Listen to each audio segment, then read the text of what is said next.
আমি মধ্যবিত্ত এক স্কুল শিক্ষক পরিবারে জন্মগ্রহণ করি। আমার বাবা ছিলেন সরকারি স্কুলের প্রধান শিক্ষক। বাবার হাতেই বিজ্ঞান ও গণিতের হাতেখড়ি। প্রথম শ্রেণীতে যখন পড়ি তখন দ্বিতীয় শ্রেণীর গণিত বই শেষ হয়ে যেত এবং প্রথম শ্রেণীতে থাকতেই বাবা দ্বিতীয় শ্রেণীর বার্ষিক পরীক্ষায় গণিত পরীক্ষা নিতেন এবং প্রথম শ্রেণীতে পড়েও দ্বিতীয় শ্রেণীর গণিতে 100তে 100 পেতাম।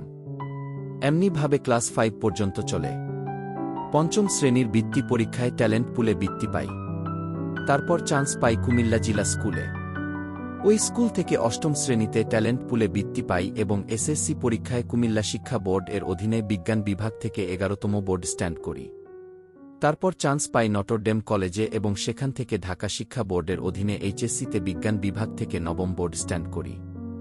দিনাজপুর মেডিকেলে চান্স পাই, তাছাড়া শাহজালাল বিজ্ঞান ও প্রযুক্তি বিশ্ববিদ্যালয়ে গণিত, চট্টগ্রাম বিশ্ববিদ্যালয়ে জার্নালিজম, পদার্থবিজ্ঞান, ঢাকা বিশ্ববিদ্যালয়ে অ্যাপ্লাইড ফিজিক্স ও অর্থনীতি এবং ঢাকা বিশ্ববিদ্যালয়ের চারুকলা অনুষদে চান্স পাই। পরিশেষে ঢাকা বিশ্ববিদ্যালয়ে অ্যাপ্লাইড ফিজিক্স এ অনার্স ও মাস্টার্স কমপ্লিট করি। অনার্সে ফার্স্ট ক্লাস থার্ড এবং মাস্টার্সে ফার্স্ট ক্লাস সেকেন্ড হই। ইচ্ছে ছিল বিশ্ববিদ্যালয়ে শিক্ষকতা করব, কিন্তু ঢাকা বিশ্ববিদ্যালয়ে শিক্ষক হিসাবে ঢুকতে না পারায় আর অন্য কোথাও চেষ্টা করা হল না।